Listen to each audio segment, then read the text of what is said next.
Hello, good day. So, in this video, ako i-discuss how to generate a payment form for Pag-ibig. Okay, so every end of the month, we summarize the payroll of our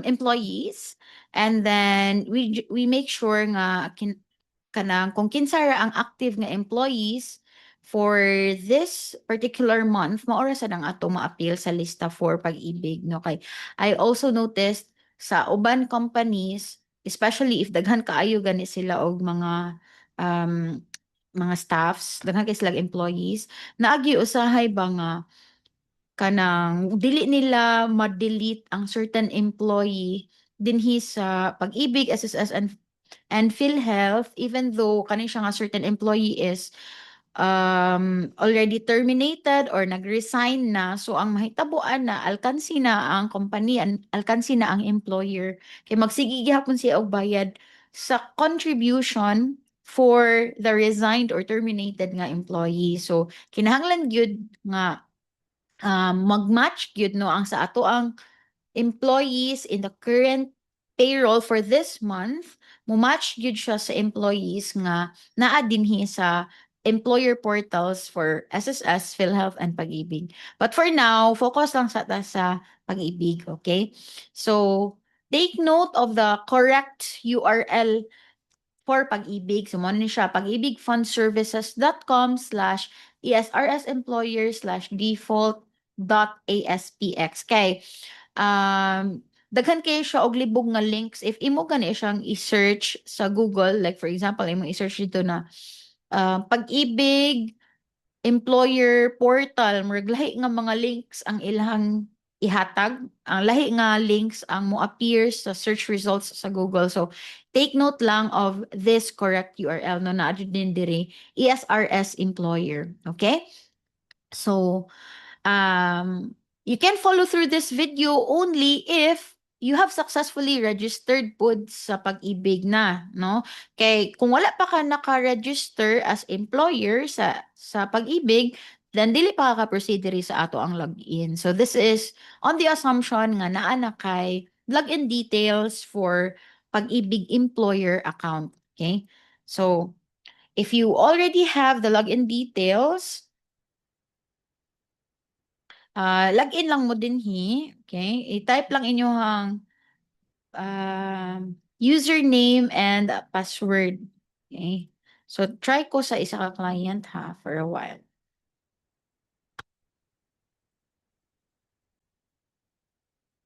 So there, ako na siya na-type din no, ang login details for a particular client of mine. So login. So once you hit the button nga login, you will see this one. No? You can see the dashboard where you can see the employer ID, the details of the employer, and so on.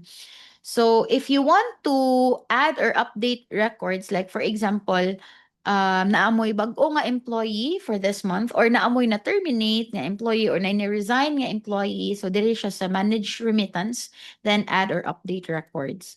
So if you want to add a new employee, okay, naata diri button no nga add new employee. So when you click that, mo appear ni siya Pag-ibig MID number, last name, and first name. So it's very important also na every time na atay new hire na newly hired nga employee, pangayuan gid nato sila sa ilahang mga government contribution nga numbers. So sa dapat na ana sila SSS nga number, PhilHealth number, and Pag-ibig number. So you can just type here kung unsa ilang Pag-ibig number, example this one, and then last name and first name, search employee, and then mo appear na siya if legitimate good or valid good to nga mga information ang iyang gi-provide sa inyo ha.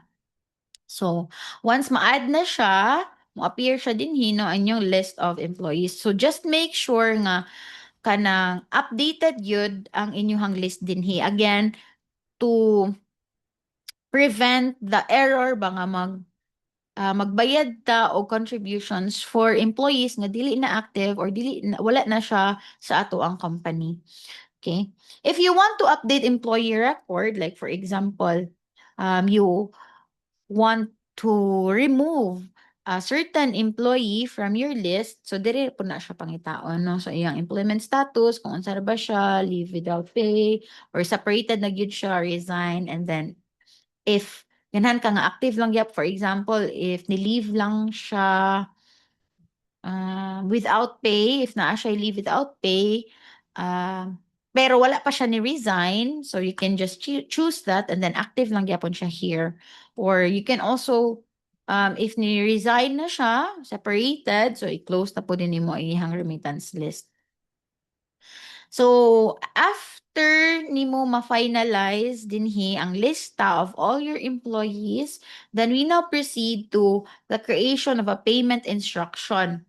So, create new. Okay? So, in my case, no, ako ni siya i-check tanan just to make sure nga ma-include na to tanan bayron nun sa pag-ibig. So, member savings, mo ni siya ang usual nga gina-deduct na to from the sweldo. And then, if they also have MP2 savings nga ang ilang gi-choose is as a salary deduction po, then you can also include that. If they have availed of a calamity loan, o nga na sila monthly nga amortization, so you can also check this one. And or if they have multi-purpose loan, you can also check this one. And then period covered, let's say March to March, continue. So once you have that, okay, you can view here, mga maora ni siya, let's say for this particular client, o sa ihahang employee, so nata dire ang total niyang bayron nun for the employee share is 300 whereas ang employer share is 300.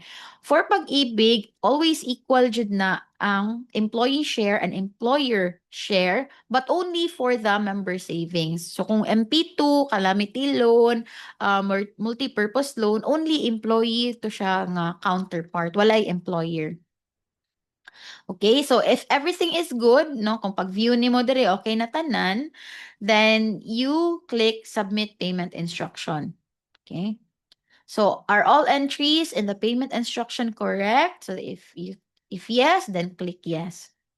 Once you click yes, it will show this one, no, the payment instruction number. This is a unique number nga imong gamiton as reference when you pay for this contribution or when you pay for the total amount. No, then you can download the payment instruction. So it will then generate a PDF.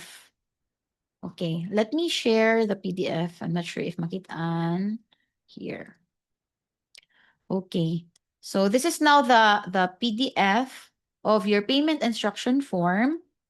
You can see here the payment instruction number, okay, the date when it was generated, and then the details of the employer, and then the total amount due. Okay? So, ang available, ang among usual nga um, pamaagi sa pagbayad for pag-ibig no kaning PIN is GCash. So just go to GCash. No, if you want to pay na this one, this amount 600, just go log into GCash and then I'll show diri ha. Let me just show my GCash na lang.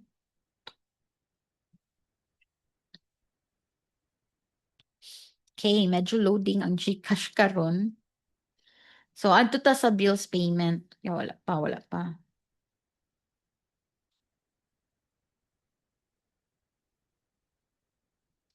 So, when you log into GCash, makakita mo dito send, load, transfer bills. So, click bills. So, kani, nanata sa bills. Okay, nanata sa bills. And then, pangitaa lang or search lang ang pag-ibig. Search biller. So, the biller should be pag-ibig.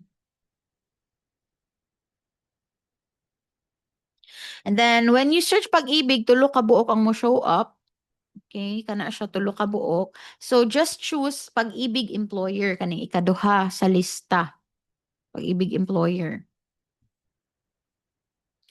And then, in the Pag-ibig employer, once you click on that, kay naato din yung amount, no? So, just use the amount as shown in your PIN, so 600.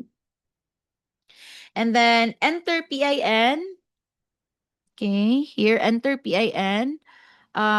just use the PIN as shown here. So 7260 98E8 1B0C. So and then proceed with the payment. Naara ni siya kanang service charge nga 7 pesos. And then once you pay that, okay na tanan, no? So supposedly ma-post na pud to tanan contributions sa account of your employees. So that's it. Straightforward lang yun ang pag-ibig kay first, igura ka mo log in, and then wala ratay OTP required unlike sa SSS o PhilHealth nga kinahanglan jud na ay OTP. So in my next video, I will explain NASAD, PhilHealth, and another video na pod for SSS. Thank you so much.